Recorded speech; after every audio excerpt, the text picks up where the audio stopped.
Right guys, in today's video we're going to be taking a look at the Vigilance Wing. Now, I haven't really used the Vigilance Wing a great deal in a very long time. Obviously, I like to use Chaperone in my kinetic slot, so you don't see too much Vigilance Winging from me.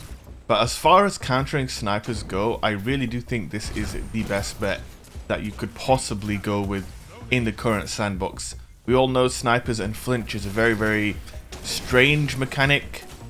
Snipers generally in Destiny 2 feel so much more oppressive than they did in Destiny 1 in my opinion, and I just thought maybe taking a look at guns that counter them well would be a good thing to do. So we're going to be looking at the Vigilance Wing in depth in this video, and it's going to be quite interesting. If you never used the Vigilance Wing before and you hate sniper rifles, guys, just equip it for a game, take it into trials, pair it up with the Fellwinter or whatever shotgun you like, or maybe even a sidearm, and you're going to go to town.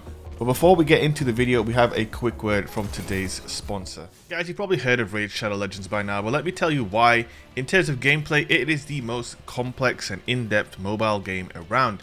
With over 500 champions to collect, there are literally thousands upon thousands of different combinations to put together.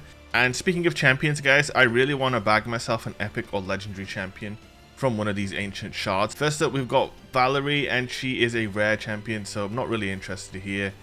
And we've got another rare champion, but this one actually looks kind of cool though, and it does have a pretty cool ability. All right, here we go. Give me a purple or a gold. Oop, we see purple, and we have got Skull Crusher. This guy is from the Ogrin tribes, and he is an epic defense champion. Look at his stats, guys. He has a really strong set of abilities. Stonewall in particular places a 25% buff on all allies for 2 turns. And of course gives them the counter attack buff too. Would you want to run into Skull Crusher down a dark alley? I don't think you would. Look at all of these reviews as well. Massive reviews, all very positive. I think that was a pretty good haul for today. So guys, what's new for September 2020 in Raid? Well, Raid have just released a huge champion update, tweaking and rebalancing over 20 different champions to make PvP arena battles even more competitive. And if that's not enough, the Forge just came out. So now you can save time and start crafting top quality artifacts and competing right away. So guys, what are you waiting for? Click on the special links in the description and you'll get 100,000 silver and 1 free champion, Jotun. He is a very powerful champion and he will help you through the early stages of the campaign. Look at him, what an absolute fridge freezer unit. Look at that sword. Oof. All this treasure will be waiting for you here. So don't miss out, guys, and don't forget this treasure is only available for the next 30 days and only for new players. Raid Shadow Legends, guys. Hope you enjoyed it. Alright, so why is the Vigilance Wing so good against snipers? And when you say so good, I mean, look, even with the Vigilance Wing, you could hit every burst to the head and you might still get sniped, because obviously sniper rifles have this really weird thing where, if you guys don't know this, by the way, this is new information if you don't know this. So say you're aiming off someone's, you're slightly off target. When someone shoots you, the flinch puts the reticle onto the player. So you can have a real tough time trying to kill sniper rifles with a primary. It doesn't matter how good your aim is. In fact, the better your aim, perhaps the worse it is, because obviously, like I said, if someone's off target and you shoot them, it puts them on target. So that can be a real problem when trying to counter sniper rifles. However, I think the advantage that Vigilance Wing has over all other weapons is that it is a 5 burst. No other gun in the game, no other pulse rifle shoots in 5 bursts, right? So that's 5 bullets all at once. And obviously, if say someone's pre-aiming a lane and they get hit with a full volley of Vigilance Wing, there is a chance that it's going to disorient them. There's a chance it's the flinch will actually do its job, and you can definitely upset some sniper rifles. I had a game where, also, I don't know what that guy's doing with his bubble, but I had so many people like that in this play session who would just bubble and stand in front of me, and I would just shotgun them when they leave. Pro tip, don't do that, guys. But yeah, I think because the Vigilance Wing shoots so many bullets, it probably has, the most flinch of any weapon. Obviously as well, it is a 2 burst if you hit all headshots, which is very nice. In fact, I don't think you even need all headshots anymore, but it's a pretty decently, attainable 2 burst. The gun also comes in full auto if you have the catalyst. I actually managed to complete the catalyst during my play session using the gun. All of the gameplay you're seeing, I think I do have full auto active. So having full auto, a 5 burst. You know, the gun can definitely put in work. I also really recommend this ornament that I'm using. If you don't have it, that's unfortunate. But this ornament is probably the best one for Vigilance Wing. It completely changes the sight, makes it really open sight with a clean red dot. And combine that with the full auto, and I found that to be the most effective way to run the gun. It's just an absolute melt machine. It feels so much more effective than other pulse rifles. I would perhaps say this is the best pulse rifle in the game, hands down. Maybe Cold Denial could be up there with it. Nice spawn, by the way, Bungie. But Cold Denial obviously is only a 3 burst. This thing is a 5 burst. It seems to have the most range of any pulse. Obviously, it just... The Vigilance Wing is a relentless weapon.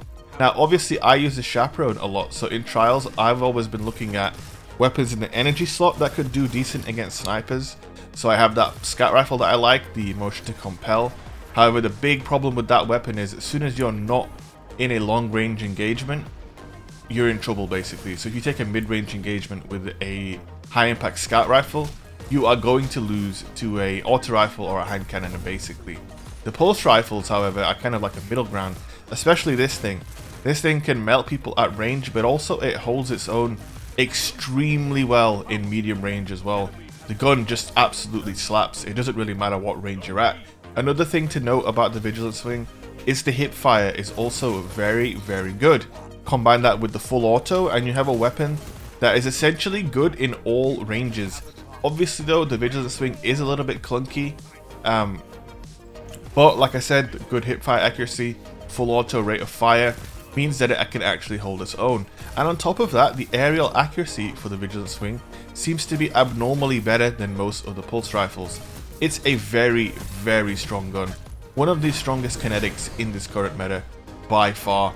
And I think it might be a little bit slept on. I have started to see it more and more. But I know myself, I have been sleeping on this gun, so maybe some of you guys have too. I don't know. Combine this thing with Weapons of Light, by the way, and things start to get real brutal, by the way. Real brutal. Doing 32 per bullet, it's a 5 burst. Someone in the comment section can do the math. But basically, you're a dead man when you get hit by this thing. It is absolutely brutal. The other thing as well, with using Vigilance Wing, it meant that I was actually rocking the Fellwinter's Lie. And believe it or not, I really don't use this very much. And I've got to say, man, the Fellwinter is a bit of a beast, isn't it? Not having to aim for headshots with my shotgun was a nice change of pace, man. I might do it more often, who knows? I might do it more often. I think, though, the next time I play Trials, I probably will be rocking this loadout. Because like I said, the Chaperone is obviously amazing. But in this current sandbox, when you get big maps, last week we had Ultra Flame. This week we've got Dead Cliffs, which obviously these are very sniper heavy maps, man. I don't know if you've played Trials, but like basically almost every single engagement you take will be somebody hard scoping you. That's basically the meta at the moment, and it's very painful. I haven't really been playing Trials. Obviously I'm on PC. Very low player population and participation means that, you know, you're gonna match a lot of cheaters. I think I did one card last weekend with ZK, and we matched on game 7, we matched 3 cheaters in a row. So, you know, kind of tough.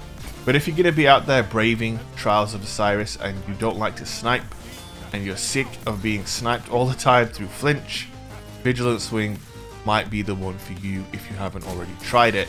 Definitely give it a try. Also, the other perk it has is not bad. I don't know if anyone can confirm this, but I feel like, so the other perk is Harsh Truths, I believe, on the Vigilance Wing. So if someone dies near you, you get your health back and you get a bump to your movement speed, I believe. But I also think it changes your FOV. I don't know if anybody else could confirm this, but I felt like a very distinct feeling of my FOV changing, like with Peacekeepers when you switch to your SMG. I don't know if that's right or wrong, or maybe it's just my PC was being weird. I'm not sure. But yeah, this Vigilance Fellwinter combination, it will be a sniper's worst nightmare. So if you haven't tried it, make sure you try it.